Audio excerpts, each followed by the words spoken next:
Hello everyone, good morning and welcome to another episode of Gyan Nexus Daily Quiz. So today's topics are number 1 Bandipur Tiger Reserve, number 2 Bintang Republic Indonesia, that is the highest civilian awards of Indonesia, number 3 I2C submarine cable system, number 4 we are going to talk about Taj Mahal, number 5th cooperative societies, number 6th National Commission for Women, and number 7th about गारवा fort. सो आज हम आपके साथ इन 7 topics के बारे में detail में discussion करेंगे और हम 7 क्वेश्चंस के ज़रिए इन सब टॉपिक्स के बारे में आपके साथ डिस्कस करेंगे. So let's start today's discussion and let me tell you that the discussion of today's questions will be available in our blogspot account, that is gyannexus.blogspot.com. You can read both Hindi and English translation of today's discussion and today's question in the blogspot account. So please visit the website and read the both Hindi and English discussion of today's questions. So let's move to the first question of today's discussion.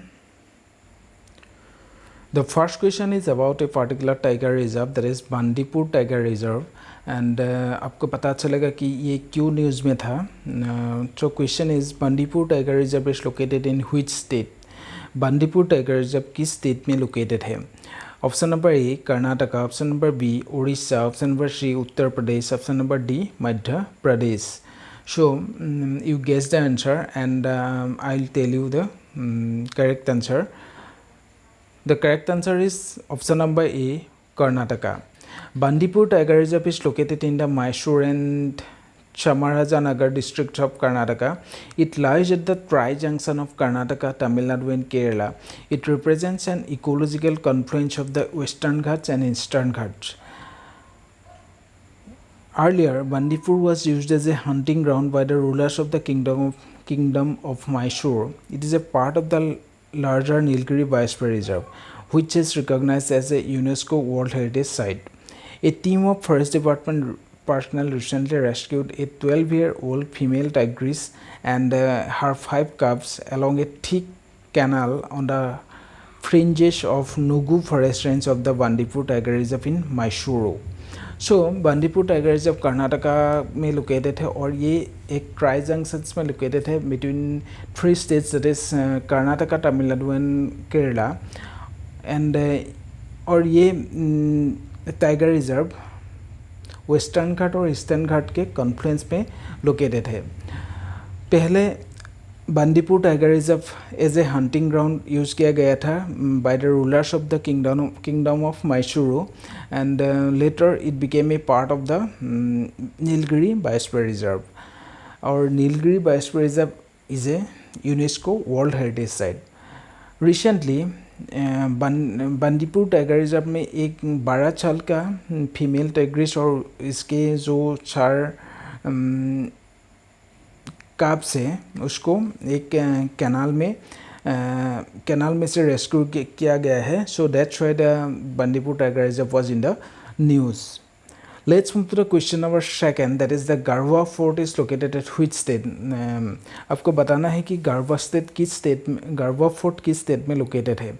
Option number A Rajasthan, option number B Madhya Pradesh, option number C Uttar Pradesh, option number D Chhattisgarh. So this is the picture of Garwa Fort. You can see the picture and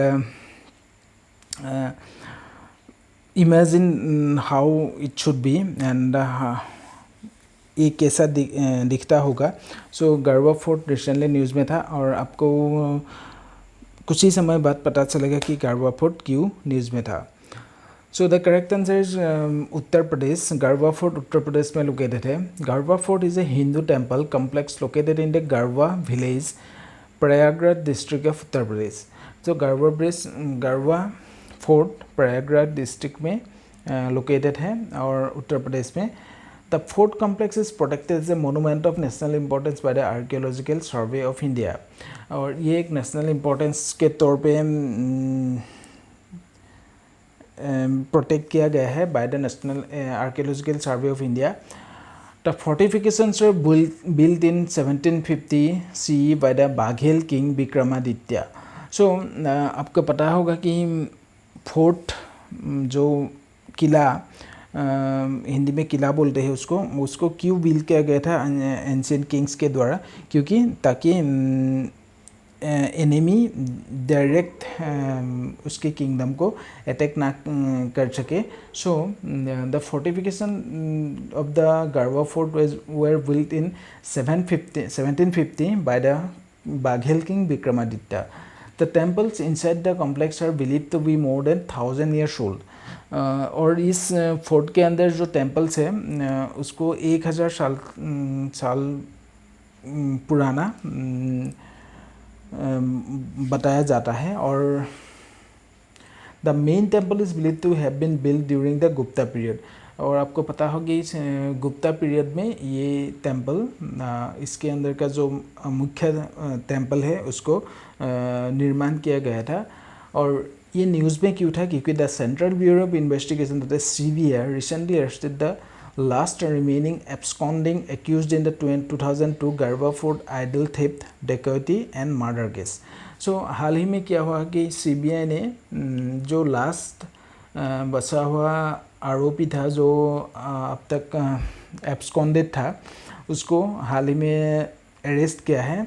और जो 2002 का जो गारवा fort में एक भगवान का जो प्रतिमूर्ति है उसका चोरी और डकैती और प्लस मर्डर केस में जिसको जो एक्यूज था उसको हाल ही में पकड़ा है. So that's why the Garhwa fort was in the news. Let's move to the question number 3. Who was the first prime minister of India that received Indonesia's highest civilian Bintang Republik Indonesia award. So आपको बताना है कि भारत का पहला प्रधानमंत्री कौन है जिसने इंडोनेशिया का highest civilian award that is Bintang Republik Indonesia जिसको दिया गया था. सो जैसे कि भारत का भारत रत्न है वैसे ही इंडोनेशिया का बिंटंग रिपब्लिक इंडोनेशिया है. वो किस भारत के प्रधानमंत्री को पहली बार दिया गया था?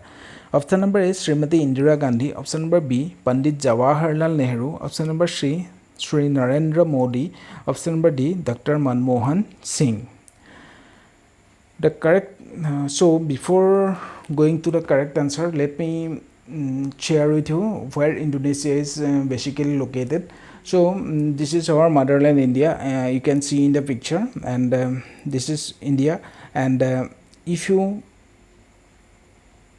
go to the southeast side from India, you can see this is Indonesia. And Indonesia is an archipelago. Archipelago means it is a group of islands. That is, Indonesia is a group of 17,000 islands. Indonesia 17,000 आइलैंडों का एक समूह है और एक country है और जिसका capital हाल ही में जिसका कैपिटल है जकार्ता. और इसको बहुत ही जल्द इसका कैपिटल चेंज हो जाएगा.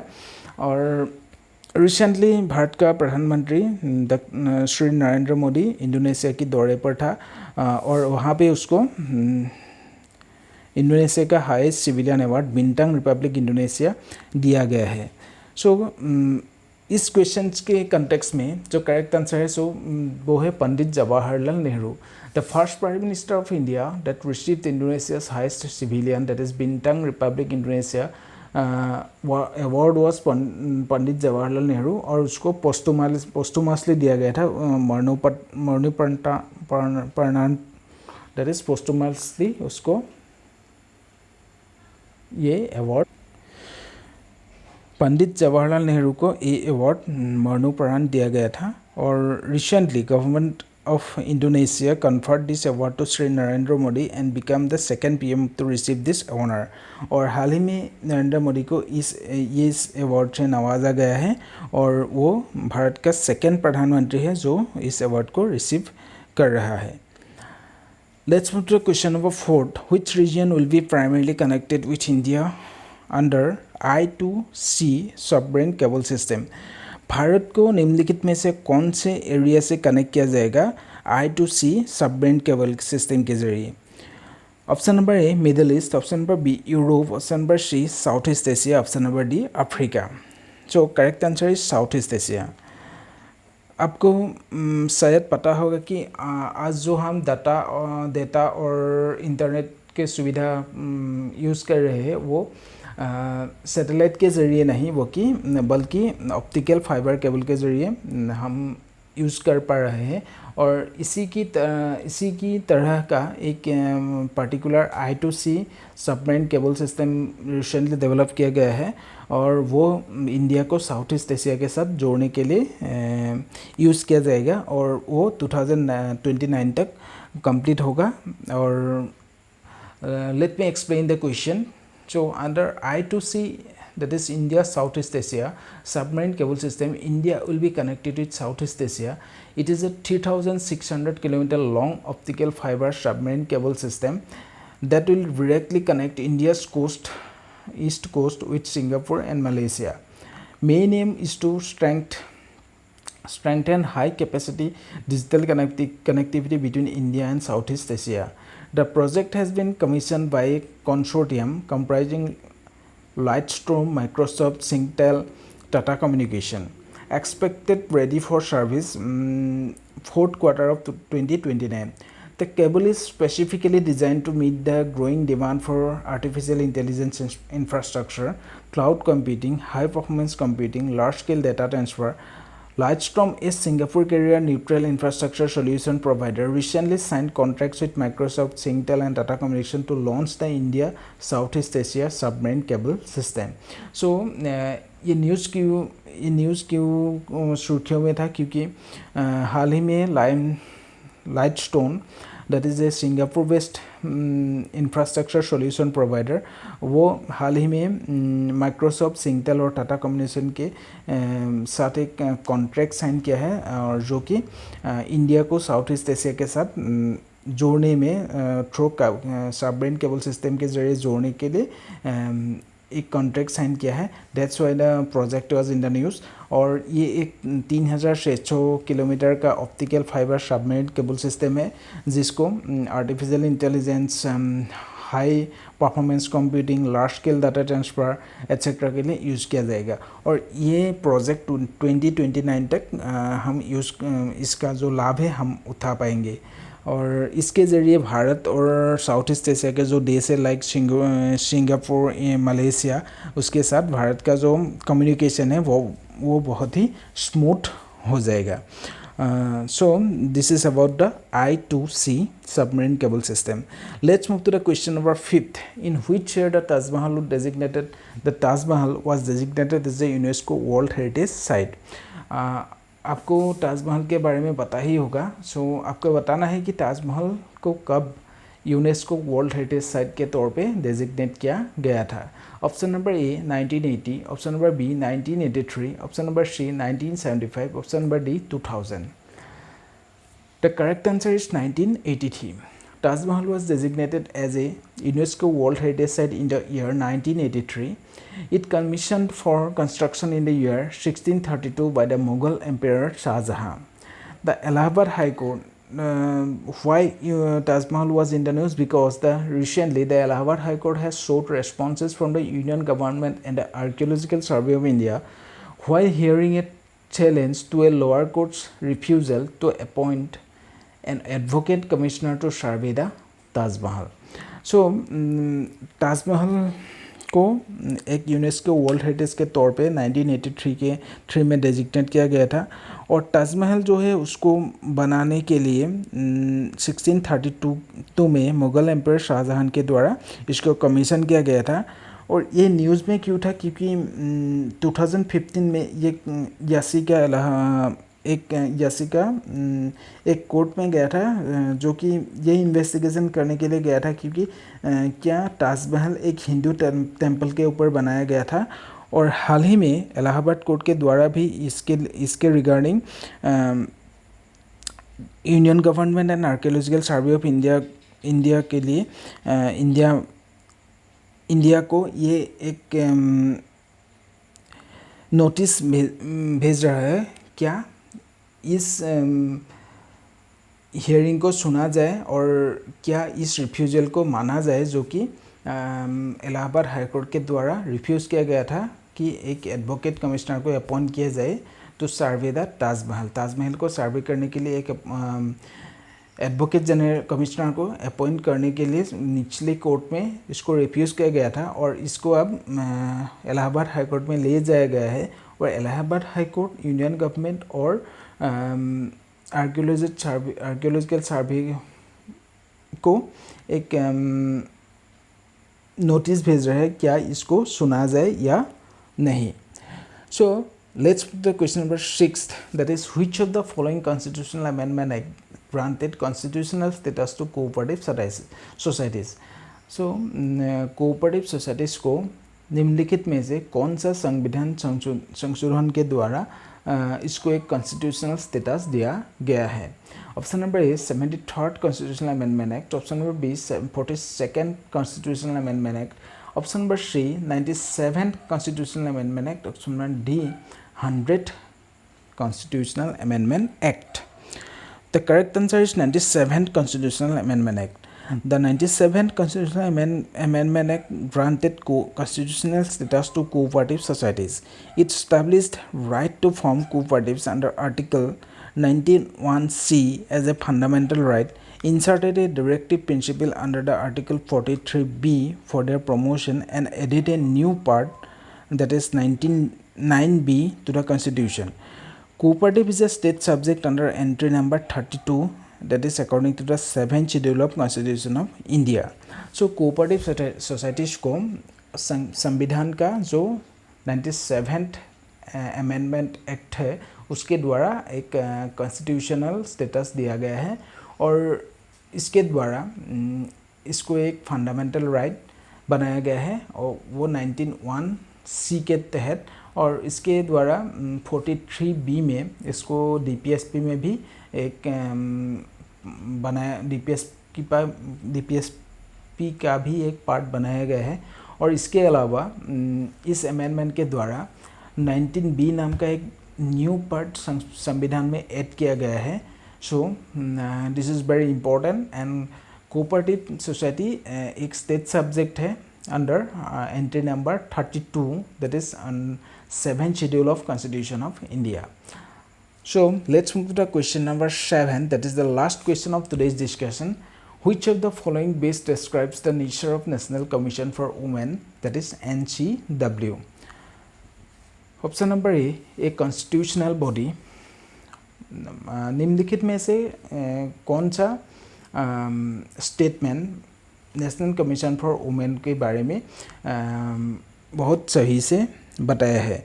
सो नेशनल कमीशन ऑफ वुमेन एक कॉन्स्टिट्यूशनल बॉडी है. Option number B a statutory body है. Option number C a non governmental, that is an NGO है. और option number D it is a judicial body. The correct answer is the NCW, that is national commission for women is a statutory body. National Commission for Women is a statutory body established in January 1992 under the NCW Act of 1990. Its primary objective is to protect women's constitutional rights, advise the government on policy, and investigate complaints of right violation.